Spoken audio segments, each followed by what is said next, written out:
जागो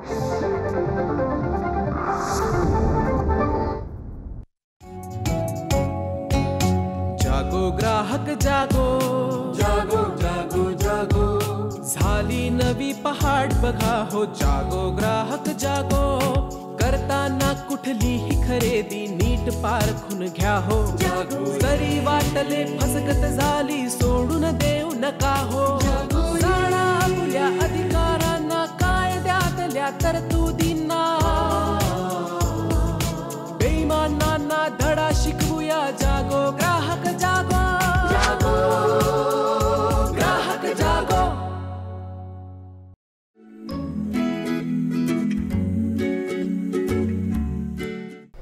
नमस्कार. जागो ग्राहक जागोच्या आजच्या भागात मी रश्मी आंबेडकर आपल्या सगळ्यांचं मनापासून स्वागत करते. खरेदी करायला कोणाला आवडत नाही. प्रत्यक्ष जाऊन आपण खरेदी करतोच, पण आता ऑनलाईन खरेदीसुद्धा तितकीच लोकप्रिय झाली. पण ऑनलाईन खरेदी करत असताना समजा फसगत झाली, काही समस्या आली, तर कुठे तक्रार करायची, तिचं निवारण कसं होणार, या सगळ्याबद्दल आजच्या कार्यक्रमात आपण चर्चा करणार आहोत. आणि ही चर्चा करण्यासाठी आपण आमंत्रित केलंय प्रथमेश सोनसुरकर. तुमचं कार्यक्रमात मनापासून स्वागत करते. सायबर सुरक्षा तज्ज्ञ आहेत ते. त्यानंतर आपल्याबरोबर आहेत शर्मिला रानडे मॅडम. नमस्कार, तुमचंही कार्यक्रमात स्वागत. मुंबई ग्राहक पंचायत तक्रार निवारण केंद्राच्या त्या समन्वयक आहेत. आणि ग्राहकांच्या प्रतिनिधी म्हणून आज आपण आमंत्रित केलंय श्रद्धा नानल यांना. नमस्कार. नमस्कार, तुमचंही स्वागत. धन्यवाद. आज आपण इथे ऑनलाईन खरेदीबाबत बोलत असताना नेमकी फसगत कुठे होऊ शकते, कुठे आपलं दुर्लक्ष होतं किंवा आपल्याला माहिती नसते आणि अचानक अशी काहीतरी गोष्ट होऊन जाते की आपल्याला वाटतं की अरे हे काहीतरी चुकतंय, हे बरोबर घडत नाही आहे. श्रद्धा नानल त्यांचा अनुभव आपल्याबरोबर शेअर करणार आहेत आणि तोच धागा पकडून आपण आपल्या चर्चेला सुरुवात करणार आहोत. काय सांगाल तुम्ही तुमच्या अनुभवाबद्दल? फेब्रुवारी 2023 मध्ये मी एका पर्स कंपनीकडनं त्यांच्याच ऑफिशियल वेबसाईटवरनं एक पर्स मागवली होती. पण जून 23 उजाडला तरी माझ्या घरी ती अजून आली नव्हती पर्स. खूप तिकडे फोन करण्याचा प्रयत्न केला पण ते उचलत नव्हते. आणि जरी कॉन्टॅक्ट कधीतरी क्वचित झाला तरी ते अगदी उडवाउडवीची उत्तरं देऊन बोळवण करत होते. फारच प्रश्न पडलेला की काय करायचं या क्षणाला. तर तेव्हा मला आमच्याच ओळखीच्या एक ममता आठले म्हणून आहेत, आपल्या ग्राहकमधल्याच आहेत त्या. तर त्यांनी मला शर्मिला मॅडमचा नंबर दिला, त्यांच्याशी कॉन्टॅक्ट करायला सांगितलं आणि मला शर्मिला मॅडमनी योग्य ते मार्गदर्शन केलं. आणि ते करत असताना त्यांनी मला सांगितलं की consumerhelpline.gov.in वर जाऊन ऑफिशियल वेबसाईटवर जाऊन त्यांनी मला सगळी माहिती लिहायला सांगितली. त्याच्यामध्ये माझी तक्रार काय आहे, त्याबद्दल मी काय डॉक्युमेंट्स सबमिट करावे, कशा प्रकारे ते अटॅच करावे, ही सगळी इत्थंभूत माहिती त्यांनी मला दिली. आणि त्याप्रमाणे मी ते जाऊन तक्रार नोंदवली तिकडे. त्या दरम्यान मी काय केलं, कंपनी ज्या पर्सच्या कंपनीचा तिथे पाठपुरावा चालूच होता. तर त्यांनी मध्येच एकदा मला कॉन्टॅक्ट करून सांगितलं की ज्या कुरिअर कंपनी, एक चांगली वेल नोन कुरिअर कंपनी आहे, तिकडे तुमचं पार्सल ऑलरेडी गेलेलं आहे. पण 10 दिवस होऊन सुद्धा मला तिकडनं काहीच प्रत्युत्तर आलं नाही. म्हणून मग मी पुन्हा त्या कुरिअर कंपनीला कॉन्टॅक्ट करण्याचा प्रयत्न केला. त्यावेळेला ते म्हणाले की आमच्याकडे अशा प्रकारची कुठचेही तुमचं पार्सल अजूनही अद्याप आलेलं नाही. आणि हे त्यांनी सगळं मला लेखी स्वरूपात त्यांनी पाठवून दिलं. आणि त्याच्याबरोबरचा जो कोड नंबर वगैरे असतो तो सगळा त्यांनी पाठवला की असं असं हे तुम्ही करा आणि तुम्ही परत त्या कंपनीकडेच जा आणि त्यांनाच जाब विचारा याबद्दल की अजून का आलं नाही. मग मी शर्मिला मॅडमशी बोलून त्यांनी मला रीतसर सगळी व्यवस्थित माहिती सांगितली की काय कोणत्या प्रकारे आपण कसं डील केलं पाहिजे याच्याशी. आणि तिकडे जाऊन मग तक्रार नोंदवली.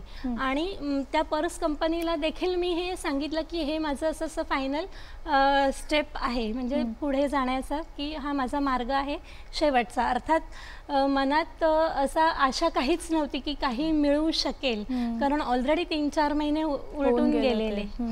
मग शेवटी 7 ऑगस्ट रोजी शेवटची ती कंप्लेंट केली आणि 14 तारखेला माझी पर्स घरी आली. वा, आपण प्रेमाने वस्तू खरेदी करत असतो नाही का. एखादी गोष्ट एवढी निवड त्याच्यामध्ये आपली झालेली असते आणि मग ती वेळेवर मिळाली नाही तर त्याचं दुःख खरंच नाही, पण खूप ह्या मोठं मागे आहे. मला खरोखरच खूप छान वाटतं सांगायला की शर्मिला मॅडम, ममता मॅडम आणि आपल्या मुंबई ग्राहक पंचायतीचे अनेक मान्यवरांनी मला खूप मदत केली या गोष्टीत. शर्मिला ताई, तुम्ही काय सांगाल, कशा पद्धतीने या केसकडे तुम्ही बघितलं आणि काय मदत केलीत नेमकी?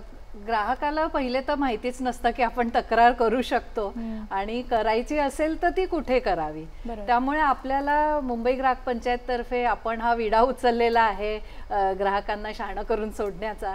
तर आपण त्यांना तसं मार्गदर्शन करतो. आपल्याकडे कुठलाही तक्रारदार आला तर त्यांना आपण पहिले त्यांची तक्रार ऐकून ती कुठे फाईल करू शकतात याच्या अनुषंगाने त्यांना मार्गदर्शन करतो. आता ह्यांची जी तक्रार होती ती असं वेबसाईट होती आणि ती दिल्लीची कंपनी होती, तर पत्र व्यवहार वगैरे यांनी बराच केलेला होता, त्याला काहीही उत्तर येत नव्हतं. तर आम्ही असं ठरवलं की नाही, यांना आता नॅशनल कन्झ्युमर हेल्पलाईन जी आपल्या शासनाची हेल्पलाईन आहे, मिनिस्ट्री ऑफ कन्झ्युमर अफेअर्स जे मंत्रालय आहे, ग्राहक व्यवहार मंत्रालय, त्यांच्या माध्यमातून ही चालवली जाते. आणि तिकडे आपण ऑनलाईन माध्यमातून त्यांच्या वेबसाईटवर जाऊन किंवा मग त्यांचा एक ईमेल आय डी आहे, त्या ईमेल आय डीवर आपण तक्रार दाखल करू शकतो. त्यांचा एक SMS नंबर आहे, त्या नंबरवर जर आपण SMS पाठवला तर ते स्वतःहून फोन करून विचारतात की तुमची काय तक्रार आहे आणि ते कशा प्रकारे आम्ही मदत करू शकतो. आणि एक 1915 त्यांचा हा अगदी सोपा नंबर आहे, सगळ्या प्रेक्षकांना अगदी लक्षात राहण्यासारखा आहे, 1915. तर या नंबरवर सुद्धा आपण फोन केला, टोल फ्री नंबर आहे, तर ते आपली तक्रार नोंदवून घेतात. आणि तिथे मग ते त्यांचं कार्यप्रणाली अशी आहे की ते आपण ज्यांच्या विरोधात तक्रार केलेली असते ते त्या कंपनीला, त्या मॅन्युफॅक्चररला ते ईमेल पाठवतात. आणि प्रत्येकाचं एक नोडल ऑफिसर देणं आता बंधनकारक केलेलं आहे. आणि नवीन जो नियम आलेला आहे ई कॉमर्ससाठी, त्यातही त्यांनी असं म्हटलेलं आहे की प्रत्येक ई कॉमर्स एंटिटी यांनी एका व्यक्तीला असं नेमलं पाहिजे जो नोडल ऑफिसर किंवा संपर्क अधिकारी असेल आणि तो सिनियर असायला हवा. आणि त्यांनी हाही आग्रह धरलेला आहे की ज्या ह्या ऑनलाईन कंपन्या आहेत ह्यांनी प्रत्येकाने आपल्या नॅशनल कन्झ्युमर हेल्पलाईनचं कन्व्हर्जन पार्टनर होणं गरजेचं आहे. म्हणजे अगदी त्यांनी बंधनकारक जरी नसेल केलं तर त्यांनी तो आग्रह धरलेला आहे की असं जर झाल्यास ग्राहकाला त्याची तक्रार सोडवण्यासाठी खूप मदत होते. त्यांच्याकडनं एक ईमेल जातो, मग त्या नोडल ऑफिसर त्याची पडताळणी करून ते त्याच्या संदर्भातली माहिती देतात. आणि मग काय त्यांचं जर चुकलं असेल तर ते चूक मान्य करून ग्राहकाला न्याय द्यायचा प्रयत्न करतात. साधारण या सगळ्यामध्ये किती दिवस जाऊ शकतात ह्याचं काही ठरलेलं आहे? हो, नॅशनल कन्झ्युमर हेल्पलाईनचं त्यांनी 45 दिवसाचा अवधी ठेवलेला आहे, कारण तक्रारींचा ओघ हा खूप भरमसाठ आहे. आणि या करोना काळाच्या नंतर लांबच लांब होत चाललेला आहे. सुरुवातीला म्हणजे आता बघितलं तर 10% 12% टोटल कंप्लेंट्स ज्या NCH कडे येतात त्या ई कॉमर्सच्या असायच्या. पण हळूहळू वाढता वाढता वाढे म्हणतो तसं आत्ताच्या घडीला म्हणजे 23चा जो त्यांचा ॲन्युअल रिपोर्ट आहे त्याच्यामध्ये जवळजवळ 40% तक्रारी ह्या ई कॉमर्सच्या तक्रारी त्यांच्याकडे नोंदवल्या जात आहेत.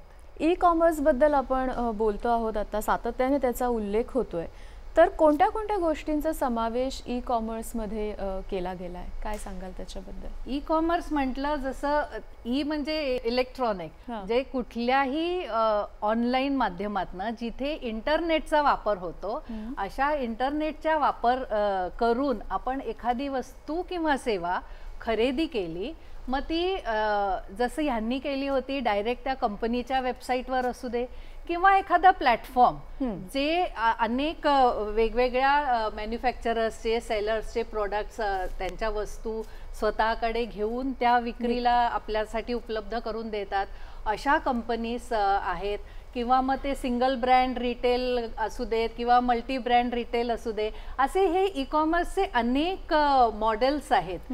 तर त्या सगळ्या माध्यमातनं आपण जर खरेदी केली, ग्राहकांनी लक्षात काय ठेवायचंय, ऑनलाईन आपण जर खरेदी केली, इंटरनेटचा वापर केला, जिथे आपण त्या दुकानदाराला प्रत्यक्ष समोरासमोर बघत नाही, पैसे आपले ऑनलाईन माध्यमातून जात आहेत, तर ते ई कॉमर्स आपण म्हणू शकतो.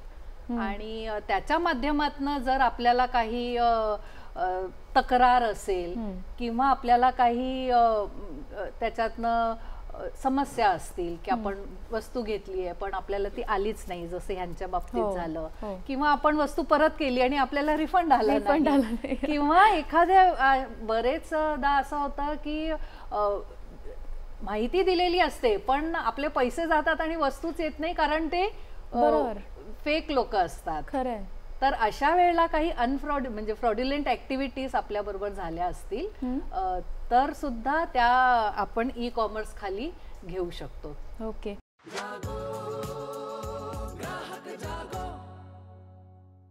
ह्या सगळ्या व्यवहारामधले धोके किंवा समस्या काय आहेत ऑनलाईन शॉपिंग मधले? कारण हल्ली आपण 10-12 रुपयाच्या वस्तूपासून ते हजारो रुपयांच्या वस्तू ऑनलाईन खरेदी करतो.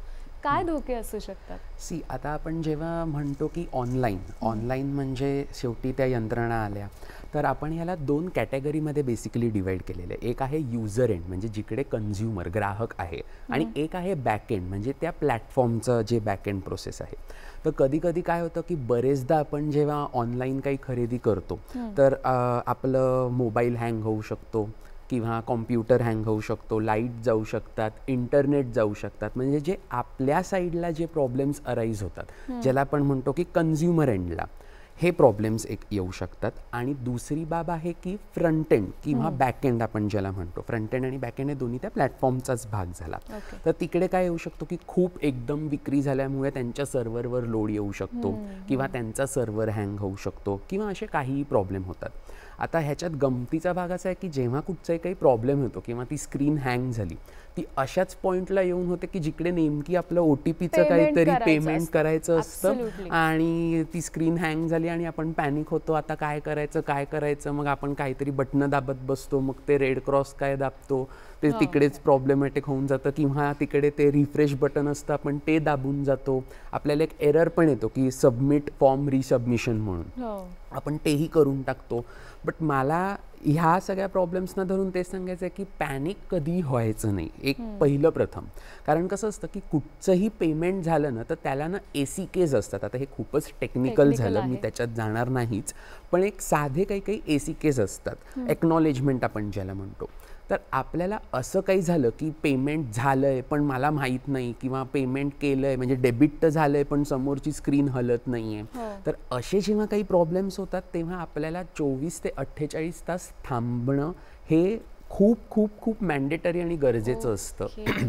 आणि हे RBIच्या वेबसाईटवर पण देखील लिहिलेलं आहे की जरी तुमचं पेमेंट जर डेबिट झालं तर काही घाबरायचं नाही आहे. जर तिकडे सबमिशन आपल्याला कन्फर्मेशन आलं नसेल, म्हणजे आपण ज्याला म्हणतो की एक्नॉलेजमेंट, तोवर तुम्हाला 24 ते 48 तासानंतर पेमेंट ऑटो रिफ्लेक्ट बॅक होतं. ही ती सिक्युरिटी मेजर्सच असतं RBIने जे मांडलेले आहे. पण हे सगळे आपण प्रॉब्लेमविषयी तिकडे बोलतोय. आणि दुसरी गोष्ट म्हणजे शक्यतो त्याच स्क्रीनवरती आपल्याला शोधायचं असतं की रिट्राईव्ह मॅन्युअली असे काही काही तिकडे लिहिलेले बटन्स असतात. तर हे त्या प्रॉब्लेम्सना डील करतानाची काळजी आपल्याला घ्यायची, मेन म्हणजे पॅनिक नाही व्हायचं आहे आणि अशा कुठच्याही सिच्युएशनला घाबरायचं नाही की अरे बापरे माझा पैसा गेला की काय, आलं की काय, नाही झालं की काय करून. तर तो सगळा पैसा हवेत जरी असला तरी तो सिक्युअर असतो. फक्त तुम्हाला थांबणं हे इसेन्स आहे. आणि त्याच्यानंतर तुम्हाला म्हणजे आता स्क्रीन ब्लॅकआउटच झाली तर मग पुढे काय करायचं, माझं डेबिट तर झालं आणि स्क्रीन ब्लॅकआउट झाली, तर अशा वेळेला शक्यतो जर स्क्रीन हँग झाली असेल म्हणजे ब्लॅकआउट किंवा हँग, तर शक्यतो तुम्ही तुमच्या हिस्ट्रीमध्ये जाऊन तुम्हाला तिकडे कळू शकतं. आणि तुमचा जो ट्रान्झॅक्शन ID जो असतो त्याचं ऑलवेज तुम्ही तुमच्याकडे रेफरन्स ठेवण्याचा प्रयत्न करा. भले स्क्रीन ब्लॅकआउट होऊ दे पण ट्रान्झॅक्शन IDची हिस्ट्री तुम्हाला तुमच्या UPI ट्रान्झॅक्शन्समध्ये दिसणारच दिसणार. तर तिकडे UTR नंबर असतो आणि एक ट्रान्झॅक्शन नंबर असतो. त्या नंबरवरनं आपण त्या बँकेशी चेक करू शकतो 2 दिवसांनंतर की बाबा या पेमेंटचं नक्की काय झालंय. सो हे असे प्लॅटफॉर्म इंडिपेंडंट आणि प्लॅटफॉर्म डिपेंडंट हे प्रॉब्लेम्स तिकडे येऊ शकतात. आणि आता सांगायचं झालं धोक्याचं, म्हणजे हे फारच हा परवेसिव्ह टर्म आहे धोका. म्हणजे बाबा आपल्याला भीती वाटते नक्की काय. तर कसं असतं की ऑनलाईन म्हटल्यावर आता ते समोर नसतं. म्हणजे आपण जेव्हा प्रत्यक्ष दुकानात जातो तेव्हा आपल्याला ते दुकान माहीत असतं, त्याचं लोकेशन ॲड्रेस माहीत असतो, त्याचं सगळं आपण शहानिशा प्रत्यक्ष करत असतो. म्हणजे आपण टच आणि फील हे जे आपले ह्युमन इसेन्स आहेत, तर ते नसल्याने धोके काय असतात की असेही काही काही फ्रॉड वेबसाईट्स असतात की ज्या क्लेम एक करतात. म्हणजे आपण ज्याला म्हणतो फिशिंग अटॅक्स, तो ही एक टर्म आहे. त्याचा अर्थ काय की एक वेबसाईट फॉल्सली रिप्रेझेंट करते की ही एक दुसरी ऑथेंटिक वेबसाईट आहे, पण ती नसते. आणि त्याच्यात आपण आपले सगळे ॲड्रेस देऊन मोकळे होतो, मोबाईल नंबर देऊन मोकळे होतो. मग नंतर पेमेंट गेटवे. आता पेमेंट गेटवे पण आपल्याला चेक करायला पाहिजे की ती पेमेंट गेटवे बाबा सिक्युअर पेमेंट गेटवे का अनसिक्युअर पेमेंट गेटवे. आता साध्या माणसांना कळणार कसं की बाबा एक पर्टिक्युलर पेमेंट गेटवे हा सिक्युअर आहे का अनसिक्युअर आहे. तर अगदी सोपं असतं. टॉपला तिकडे ग्रीन पॅडलॉक असतो आपला हिरवा कलरचा, तो चेक करणं तिकडे मॅन्डेट असतं. एकदा पेमेंट करताना आपल्याला फक्त त्याच्यावरती क्लिक करून बघायचं असतं की काही सर्टिफाईंग ऑथॉरिटी, आपण ज्याला म्हणतो CA ऑथॉरिटी व्हेरीफाईड आहे का. तर अशा मार्गाने आपल्याला कळतं की बाबा ते पेमेंट गेटवे एकतर सिक्युअर आहे का. म्हणजे तिकडे लिहिलेलं असतं 128 बिट SSL एन्क्रिप्टेड, हे असे काही काही कीवर्ड्स असतात. तर ते कीवर्ड्स आपल्याला दिसत आहेत का ह्याचं थोडंसं फक्त एक शहानिशा करून ठेवणं हा एक भाग झाला. आणि सर्वात मोठा प्रॉब्लेम जो असतो ऑनलाईनमध्ये ते कसं असतं, हे प्लॅटफॉर्म्सवरती मल्टिपल ब्रँड्स येतात. बरोबर. ते ब्रँड्स येतात हा एक भाग झाला, पण त्या ब्रँड्सचे सेलर्स पण असतात. तर आपण नक्की त्या प्लॅटफॉर्मवरती कुठचा सेलर ऑप्ट करतोय ते इम्पॉर्टंट असतं. त्या सेलरची रेटिंग काय आहे ते जाणून घेणं आपलं मेन कर्तव्य असतं की बाबा तो सेलरचा रिस्पॉन्स कसा आहे, त्या सेलरचे रिव्ह्यूज कसे आहे, त्याने कितपत पास्ट ऑर्डर्स फुलफिल केलेले आहेत, त्याला केवढे रिव्ह्यू रेट. आता रिव्ह्यू रेटिंगमध्ये पण धोका आहे, कारण तिकडे मॅनिप्युलेशन करता येतं आपल्याला. म्हणजे टेक्निकली बघावायचं झालं तर आपल्याला फारच ताक पण फुंकरून म्हणतो तसं ते रिव्ह्यू पण वाचायचं की ते फोनेटिक रिव्ह्यूज आहेत का, गुड गुड गुड का खरंच ॲक्च्युली कोणत्या कस्टमरने फोटो टाकलेला आहे आणि त्याच्याविषयी असं पॅरेग्राफ लिहिलेलं आहे. आणि तिकडे आजकाल बऱ्याच प्लॅटफॉर्ममध्ये तिकडे असं मॅन्डेट झालेलं आहे की ब्रॅकेटमध्ये ते असे लिहितात व्हेरीफाईड परचेसर म्हणून. सो असे व्हेरीफाईड परचेसर्सचे रिव्ह्यूज आपण बघणं स्वतःला प्रोटेक्ट करण्याच्या पॉइंट ऑफ व्ह्यूने ते तिकडे बघणं आपल्याला मॅन्डेट आहे. आणि परत पेमेंट गेटवेला आपण युजर डिटेल्स आपले देत असतो, बँकेच्या डिटेल्स देत असतो. तर एकदा फक्त चेक करणं की बाबा ते खरंच बँकेच्या पोर्टलवरच आपण जाऊन आपले डिटेल देतोय का कोणाचं तरी आपण तिकडे आता पॉकेट भरण्याचे धंदे करतोय आणि आपल्या नंतर कळतंय आईला माझे पैसे गेले आणि नंतर हे झालं. सो सेलर्सना पण तुम्ही नीट शहानिशा करणं, कारण आपण एक प्रोडक्ट A मागवू आणि नेमकी आपल्या हातात प्रोडक्ट B यायचा, तर हा Aचा B जो होतो ते काही त्या प्लॅटफॉर्म किंवा याचं नसतं, ते आपण चुकीचा सेलरला ऑप्ट केलेलं जर असेल तर हे चान्सेस होण्याची जास्त शक्यता असते. सो त्याच्यामुळे शांत चित्ताने खरेदी करणं अगदी बरोबर. हो, स्क्रोलिंग मध्ये आपण इतके कारण गुंतलेले असतो की पटकन काहीतरी खरेदी करायला जातो आणि कदाचित काही काही वेळेला फसगत होऊ शकते. ही चेन नेमकी काय आहे? ऑनलाईन जेव्हा आपण एखादी वस्तू खरेदी करतो तेव्हा कोण कोण त्याच्यामध्ये गुंतलेले असतात, कशा कशाचा समावेश असतो? ऑनलाईन खरेदी करणं म्हणजे पहिले तर ऑनलाईन प्लॅटफॉर्म पाहिजे. एक ऑनलाईन एंटिटी असते जी तो प्लॅटफॉर्म क्रिएट करते. ओके, त्या प्लॅटफॉर्मवर आता तो प्लॅटफॉर्म कोणासाठी क्रिएट केलेला आहे तर तो ग्राहकांना आणि विक्रेत्यांना त्यांची भेटगाठ घालून देण्यासाठी हा प्लॅटफॉर्म आहे. तर तिथे जसं आपण ग्राहक आपण लॉग इन ID क्रिएट करून आपण रजिस्टर करतो, अकाउंट क्रिएट करतो, म्हणजे आपल्याला पुढे पुढे त्याच्यामध्ये आपल्या खरेदी आपल्याला करता येते. तसेच हे जे विक्रेते असतात ते सुद्धा आपापलं जे प्रॉडक्ट असेल ते प्रॉडक्ट त्या प्लॅटफॉर्मवर रजिस्टर करतात. त्यांचं ते एग्रीमेंट होतं आणि त्या प्लॅटफॉर्ममध्ये ते त्यांचे प्रॉडक्ट त्या एंटिटी बरोबर एग्रीमेंट करून प्लॅटफॉर्मला ते प्रॉडक्ट विक्री करण्यासाठी ठेवतात.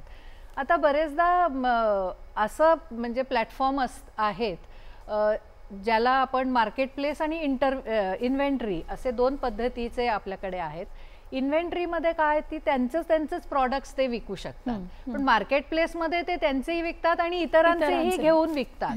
तर जर त्यांचे स्वतःचेच प्रॉडक्ट असतील तर ते स्वतःचे प्रॉडक्ट पण त्याच्यावर विक्रीसाठी ठेवतात आणि इतर विक्रेत्यांचे, इतर उत्पादकांचे प्रॉडक्ट घेऊन सुद्धा ते तिथे विक्रीसाठी ठेवलेले असतात. आता तुम्ही म्हणाल की हे फक्त वस्तूंसाठीच आहे का, वस्तूच फक्त आपण ऑनलाईन विकत घेतो का, तर तसं अजिबात नाही. आपण सेवा सुद्धा विकत घेतो. आपल्याला हाऊसकीपिंगची सेवा हवी असेल किंवा घरी सांभाळ करण्यासाठी एखादी बाई हवी असेल, मदतनीस हवी असेल, तर अशा ऑनलाईन सेवा सुद्धा, इवन ब्युटी पार्लरच्या सेवा सुद्धा आता ऑनलाईन अवेलेबल आहे. किंवा वस्तू एका जागेहून दुसऱ्या ठिकाणी नेऊन देणं ही सुद्धा हल्ली एक सेवा आहे. जेवणाचं आपण ऑर्डर मागवू शकतो. आपण फोन केला की ते आपल्यासाठी त्या जॉईंट मधनं जेवण घेऊन आपल्या घरी आणून सोडतात. तर असे अनेक प्रकार आहेत. तर हे सगळे त्या प्लॅटफॉर्मला अटॅच्ड असतात. आता आपण जेव्हा ऑर्डर प्लेस करतो तर ती ऑर्डर त्या प्लॅटफॉर्मच्या माध्यमातून त्या विक्रेत्याकडे जाते. आता मगाशी प्रथमेशजींनी सांगितलं की ते आपण कसं सिलेक्ट केलं पाहिजे, नीट लक्ष देऊन, कारण एकाच प्रॉडक्टसाठी 2 वेगवेगळे सप्लायर्स असू शकतात. आपण ज्याच्याकडनं जे प्रॉडक्ट आपण सिलेक्ट केलं ती ऑर्डर त्या सप्लायरकडे जाते. सप्लायर त्याच्यावर लेबलिंग, कारण आपल्याला ते पाठवायचं आहे, त्याचं लेबलिंग होतं तिथे, त्याचं पॅकेजिंग होतं आणि ते मग जे शिपिंग एजंट्स असतात ते त्यांच्याकडे सोपवलं जातं. बरेचदा असं असतं की प्रोडक्ट जे सामान जे पडलेलं असतं ते कुठेतरी गोडाऊनमध्ये किंवा वेअरहाऊसमध्ये असतं, तर त्याच्यासाठी पण एक यंत्रणा असते की त्यांनी तिथे जाऊन ते कलेक्ट करायचं आणि मग ग्राहकांपर्यंत पोचवायचं. आणि ह्याच्यात सगळ्यात महत्त्वाचं आहे ते पैसे, आपले कसे पैसे आपण ते प्लॅटफॉर्म म्हणजे त्या विक्रेत्यापर्यंत पोचवतो. तर त्याच्यात अनेक पेमेंट गेटवेज आहेत. तुम्ही नेट बँकिंगच्या थ्रू पेमेंट करू शकता. इथे मग तुमच्या क्रेडिट कार्ड थ्रू तुम्ही पेमेंट करू शकता, डेबिट कार्ड तुम्ही वापरू शकता, किंवा आत्ताचे जे UPI ॲप्स आलेले आहेत तर ह्या बँका सगळ्या त्याच्यामध्ये रोवल्या जातात. बरोबर. तर त्यांचाही त्याच्यात सहभाग आहे. तर हे असं म्हणजे प्रत्येक ठिकाणी टप्पा टप्पा पार करत करत अनेकांच्या हातातनं ती वस्तू हाताळत ती ग्राहकापर्यंत पोहोचवली जाते. हे सगळं विचारण्यामागचं कारण असं की प्रत्येक ग्राहकाला हे थोडंसं तरी माहीत असलं पाहिजे की एखादी वस्तू आपण जेव्हा ऑर्डर करतो तेव्हा ती कुठून कुठून येऊ शकते आणि कुठे कुठे आपली फसगत होण्याची शक्यता आहे. म्हणून ही चेन काय आहे ते विचारण्यामागचा उद्देश तो होता.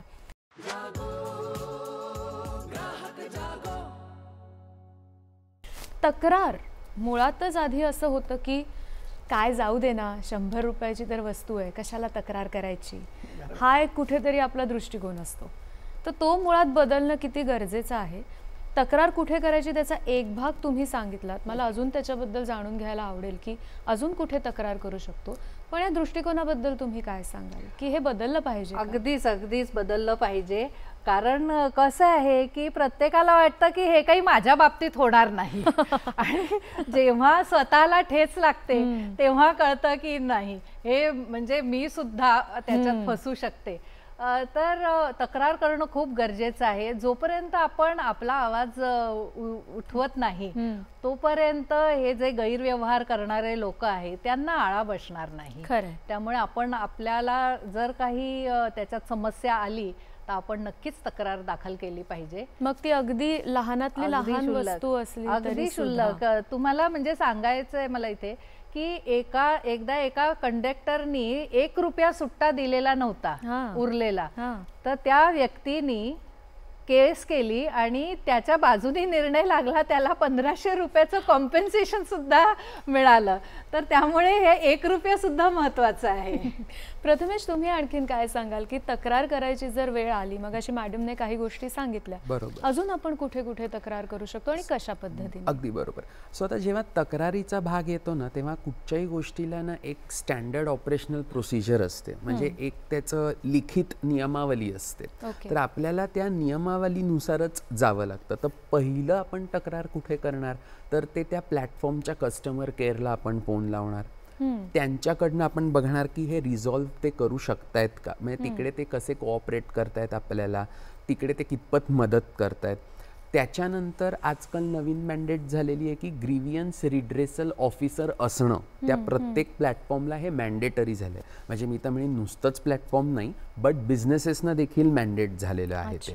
सो मग नेक्स्ट स्टेप येते की जर आपल्याला तिकडे रिझॉल्व्ह नाही करता येते, मग आपण त्या ग्रीव्हियन्स रिड्रेसल ऑफिसरकडे तक्रार करतो. बरं, आता तोही जर आपली तक्रार तिकडे फुलफिल करू शकत नसेल कुठच्याही कारणामुळे, कारण आपल्याला नक्की चूक एक्झॅक्टली कुठे घडलेली असते, जसं मी आधी सांगितलं ते युजर सेंट्रिक आहे का प्लॅटफॉर्म सेंट्रिक आहे, तर ती नक्की तक्राराचं स्वरूप काय आहे त्याला धरून तो ग्रीव्हियन्स ऑफिसर कसा रिस्पॉन्ड करतोय. पण जर आपल्याला तिकडे रिझॉल्वमेंट मिळाली नाही तर मग नंतर आपण तिकडे NCHच्या जशा शर्मिलाताईने सांगितलं की ती हेल्पलाईन नंबर जो आहे 1915 त्या हेल्पलाईन नंबरला आपण तिकडे जाऊ शकतो. नंतर बरेचसे काही व्हॉलेंटरी मदत करणारे ऑर्गनायझेशन्स देखील आहे, जसं की मुंबई ग्राहक पंचायत.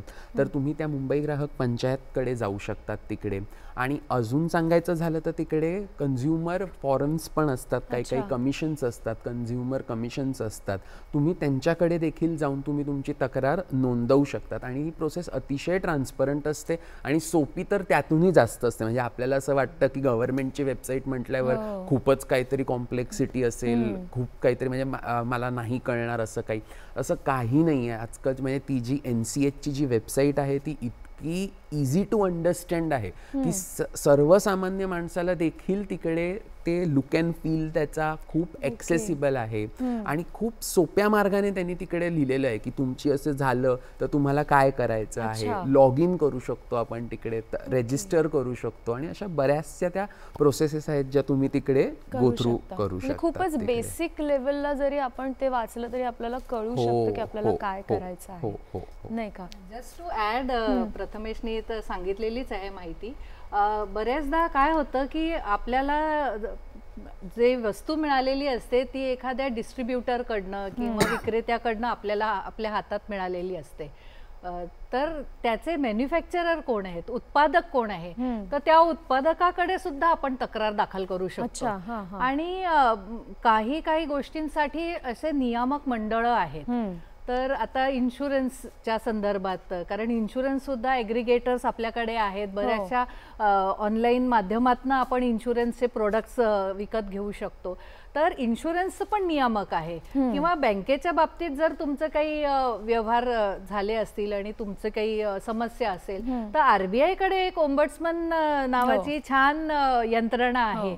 तर असे काही नियामक असतील किंवा अशा काही ज्या संस्था ज्या कायद्याच्या अनुषंगाने आहेत तर तिथे सुद्धा आपण आपली तक्रार दाखल करू शकतो. आणि मला सांगायला आनंद वाटतो की मुंबई ग्राहक पंचायतीने एक पुस्तकच छापलेलं आहे, तक्रार कुठे, कशी, केव्हा करावी याच्या संदर्भात.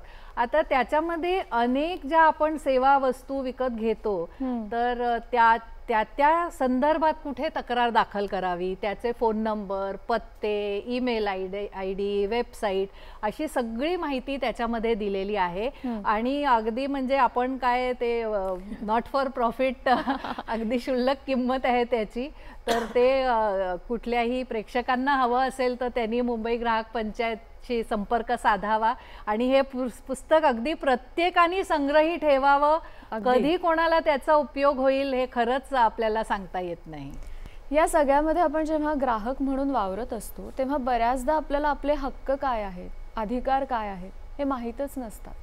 आणि आपण शॉपिंग करायला उतरतो आणि मग नंतर जाणवतं की अरे हे मी करू शकले असते सहज, तोपर्यंत वेळ निघून गेलेली असते. काय आहेत हे हक्क किंवा काय अधिकार आहेत आपल्याला?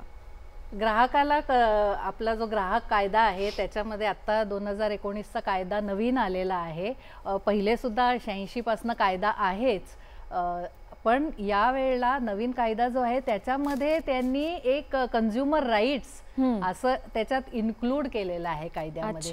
त्याच्यामध्ये आपल्याला शिक्षणाचा अधिकार, ग्राहक शिक्षणाचा अधिकार. तर कुठलंही प्रोडक्ट, जसं आपण वस्तू आपण ऑनलाईन खरेदी करतो तर ती कोणी मॅन्युफॅक्चर केलेली आहे, त्याचा उत्पादक कोण आहे, किंवा त्याचं लायसेन्सिंग वगैरे योग्य आहे की नाही, त्याच्या संदर्भातले काय त्याचे कॉम्पोनेंट्स आहेत, इन्ग्रेडियंट्स आहेत, ती कुठे तयार झालेली वस्तू आहे, भारतात झालेली आहे की भारताच्या बाहेर झालेली आहे, ह्या वस्तूविषयी ही सगळी इत्थंभूत माहिती तिथे ग्राहकाला मिळणं गरजेचं आहे. हा त्याचा अधिकार आहे, राईट टू इन्फॉर्मेशन, माहितीचा अधिकार आहे. त्या वस्तूविषयी किंवा सेवा असेल तर त्या सेवेविषयी आपल्याला माहिती मिळणं गरजेचं आहे. दुसरा अधिकार आहे की आपल्याला एक कंझ्युमर एज्युकेशन प्रत्येकाने केलं पाहिजे. जेव्हा आपण इकॉनॉमीचा विचार करतो तर ग्राहक हा मध्यभागी आहे. जिथे ग्राहक असेल त्याच्या अवतीभोवतीच सगळी इकॉनॉमी वर जाते. ओके, तर ते ग्राहकाला तुम्ही ग्राहकाच्या जीवावर तुम्ही सगळं वर येणार, तर त्या ग्राहकाला सुशिक्षित करणे हे सुद्धा म्हणजे आपल्याला ते एज्युकेशन मिळणं हा आपला अधिकार आहे.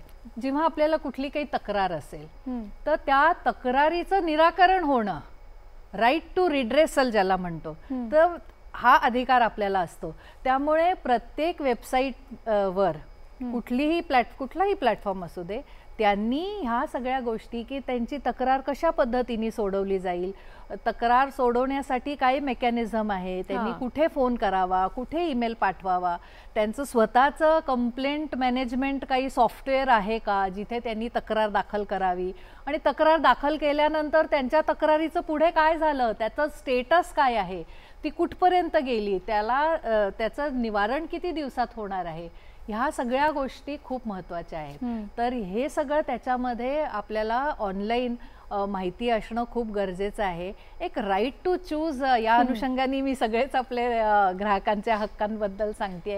एक राईट टू चूज आपल्याला एक अधिकार आहे. त्याच्यामध्ये मोनोपोली न होणे किंवा कुठलंही एकच उत्पादन एकच विक्रेता जर आपल्याला देत असेल तर त्याच्यामध्ये मोनोपोली होऊन तो आपल्याला लुबाडू शकण्याची खूप शक्यता असते.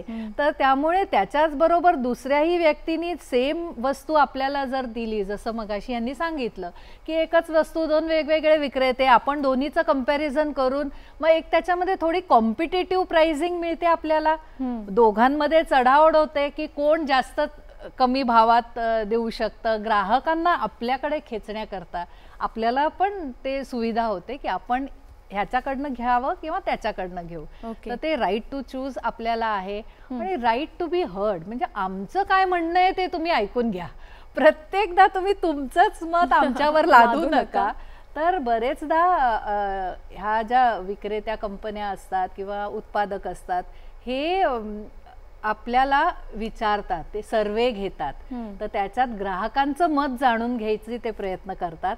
आणि हा आपला खूप मोठा अधिकार आहे की आपण सगळं त्यांना सांगितलं पाहिजे की आपल्याला अशा पद्धतीने नको, या पद्धतीचे प्रॉडक्ट घेतले तर आपल्याला जास्त, आणि ते त्यांच्या सोयीचं पण आहे. कारण एखादा त्यांनी वस्तू केली, निर्माण केली आणि ती जर कोणी घेतलीच नाही तर काय त्याचा उपयोग. त्याच्यापेक्षा ग्राहकाला जे हवंय त्याचं मत जाणून घ्या आणि त्यांना तशी वस्तू द्या.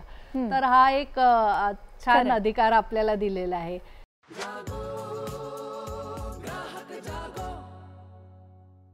मला श्रद्धाताईंना असं विचारायचं आहे, जेव्हा आपण तक्रार करायला जातो तेव्हा ऑनलाईन शॉपिंगमध्ये जी बिलं मिळतात ते बऱ्याचदा असं होतं की कालांतराने त्याच्यावरचा प्रिंट निघून जातो आणि मग त्याचा काही उपयोग होत नाही असं वाटायला लागतं.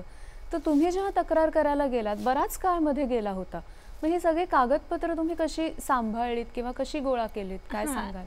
एक तर त्यांचं मोबाईलमधनं जेव्हा आम्ही मागणी केली त्याची, तेव्हा त्यांचं ती रेसिट आली की पेमेंट तुमचं झालेलं आहे वगैरे, ते त्यांचा मेसेज येतो तो एक आला. एक बँकेकडनं मेसेज आलेला आम्हाला, आणि दुसरा आम्ही त्याची एक प्रिंटआउट काढून ठेवली. अच्छा, ओके. सो म्हणजे ही प्रॅक्टिस प्रत्येक वेळेला केली पाहिजे का, की आपल्याकडे जे बिल किंवा आपल्याला जे मेसेजेस येतात त्याचा प्रिंटआउट काढून ठेवणं? काढून ठेवलं तर जास्ती बेटर असतं, किंबहुना तो डाउनलोड करून सेव्ह तरी करून ठेवावा मेसेज.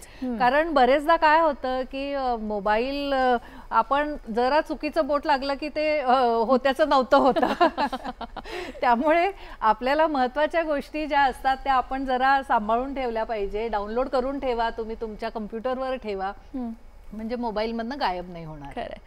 प्रथमेश, मला तुम्हाला असं विचारायचं आहे की सगळ्या ग्राहकांनी ऑनलाईन शॉपिंग करत असताना कोणत्या कोणत्या गोष्टींची काळजी घेणं गरजेचं आहे? मग अशी तुम्ही सांगितलं की थोडं आरामात निवांत केलं पाहिजे, हा एक भाग झाला. बरोबर. अजून कोणत्या कोणत्या गोष्टी आहेत? आता आपण जेव्हा ऑनलाईनचं म्हणतो तर पहिलं प्रथम आधी जो प्लॅटफॉर्मवर आपण आहोत, कारण कधी कधी ह्याच्यात दोन भाग असतात. एक म्हणजे आपण स्वतः त्या प्लॅटफॉर्मला व्हिजिट करतो आणि एका प्रोडक्टला शोधत असतो, किंवा दुसरा भाग असा आहे की कधी कधी आपल्याला ॲड्स दिसतात आणि आपण त्या ॲड्सला क्लिक करून आपण एका प्लॅटफॉर्मवरती जातो, म्हणजे आपल्याला नेणारा कोणतरी एक दुसरा असतो, पण आपण जातो. तर कुठच्याही क्षणाला आपण पोचल्यावर त्या प्लॅटफॉर्मची शहानिशा करणं. आता प्रश्न येतो की प्लॅटफॉर्मची शहानिशा करणं म्हणजे नेमकी काय करायचं? सो तशा वेळेला आपल्याला काय बघायचं असतं की त्या प्लॅटफॉर्मवरचा जो कॉन्टॅक्ट अस सेक्शन असतो, प्रत्येक प्लॅटफॉर्मला, प्रत्येक ई कॉमर्स वेबसाईटला हे मॅन्डेटच आहे की कॉन्टॅक्ट अस पेज असणं कंपल्सरी असतं. तो कॉन्टॅक्ट अस पेज बघणं it is a very prime essence. तर मग आता त्याच्यात इन्फॉर्मेशनमध्ये काय काय आलं की तिकडे त्यांचे फॉर्म आहे का, त्याचा तिकडचा रजिस्टर ॲड्रेस कुठे आहे ते चेक करणं एकदा. त्यांनी परत ग्रीवियन्स ऑफिसरचं काही तिकडे त्यांनी मेकॅनिझम इंट्रोड्यूस करून ठेवलं आहे का हे चेक करणं आलं. नंतर जसं मी आधी पण सांगितलं तो एक ग्रीन पॅडलॉक बटन आहे का ते चेक करणं आलं. नंतर प्रत्येक प्लॅटफॉर्मला शिपिंग अँड रिटर्न पॉलिसी असते, हेही मेन्शन करणं अतिशय मॅन्डेटरी असतं कुठच्याही ई कॉमर्स वेबसाईटला, कारण हे IEEE स्टँडर्ड्स असतात काही काही. तर मग ते शिपिंग रिटर्न्स आपण चेक करणं की बाबा तो सॅम्पल वर्क आहे, कुठनं तरी कॉपी पेस्टेड केलंय का खरंच त्यांनी तो प्रॉपरली ड्राफ्ट केलाय, कारण त्याच्यात तुम्हाला सगळ्या माहिती कळतात की ऑर्डर तुमची कशी आम्ही त्याला रिड्रेस करू, तुम्हाला केवढ्या ड्युरेशनमध्ये. म्हणजे आपण जेव्हा घेतो, आपण किंमत कमी असेल तर आपण एवढी निटीग्रिटीमध्ये जात नाही, बट जेव्हा किंमत 5,000हून जास्त असेल तेव्हा जरा आपण एक दोनदा तीनदा विचार करतो. तर अशा वेळेला त्या shipping and returns policy, cancellation policy एकदा फक्त गोथ्रू करणं, ती एक पेजचीच असते. त्याच्यात ते मेन्शन करतात की जर तुमचा प्रोडक्ट फॉल्टी असेल, डिफॉल्टी असेल किंवा काही असेल तर त्यांनी एक विंडो गॅप दिलेली असते. त्या विंडो गॅपमध्ये ते सांगतात की या रजिस्टर्ड ॲड्रेसवरती तिकडे आम्हाला तक्रार नोंदवा. ती नोंदवणं हे आपली ड्युटी झाली तिकडे ॲज अ कस्टमर. कधी कधी काय होतं, आपण ती विंडो गॅप तिकडे माहीत नसतं, तिकडे फ्रॉड काहीतरी होतो, विंडो गॅप निघून जाते आणि नंतर कस्टमरला लक्षात येतं अरे माझा फ्रॉड असा झालेला आहे. तर ते घेण्याच्या अगोदरच स्वतःहून ते एकदा शिपिंग रिटर्न्स पॉलिसी वाचणं ही आपली तितकीच रोल, ड्युटी, रिस्पॉन्सिबिलिटी, तुम्ही जो शब्द तुम्हाला सुचेल ते म्हणा. सरकार तर आपल्याबरोबर असतंच, त्यांच्या प्रोग्राम्स असतातच सुरक्षेसाठी, बट आपली पण स्वतःहून काहीतरी एक जबाबदारी बनते की अशा प्लॅटफॉर्म्सच्या वर आपण जेव्हा जातो तर एकदा या अशा शिपिंग रिटर्न्स पॉलिसी तिकडे बघून घेणं. बरं, आता दुसरा भाग ह्याच्यात असा आहे की आपण कुठच्याही प्लॅटफॉर्मवर असू, एकतर ॲडवरनं आपण आलेलो असू किंवा स्वतः आपण गेलेलो असू, तर काही काही रिनोन्ड नावं आहेत, ती वगळता आपण अशा कुठच्या तरी आपल्याला प्रोडक्ट आवडला कुठचा तरी, पण साईट मी कधी ऐकली नाही आहे, नाव कधी ऐकलं नाही, तर मग त्याची शहानिशा कशी करणार. तर त्याचा दुसरा अर्थ असा असतो की तुम्हाला तिकडे बघायचं की तिकडे ॲडवर्स किती आहेत.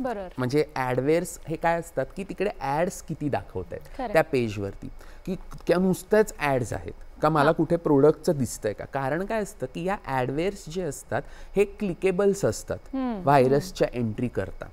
तर ते तुम्ही बघा की त्या एका पेजवरती ॲड्स किती आहेत थर्ड पार्टीच्या, म्हणजे तुम्हाला कळेल की त्या प्लॅटफॉर्मचा सोर्स ऑफ इन्कम काय आहे.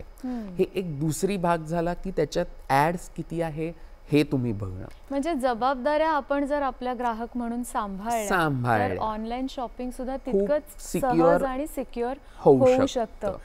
मला वाटतं ऑनलाईन शॉपिंग आत्तापर्यंत आपण करत असताना ती प्रॉडक्ट्स बघून आणि त्याचे रंग बघून आणि आपल्यासाठी ते किती उपयुक्त आहे हे बघून आपण पटकन खरेदी करायला जातो.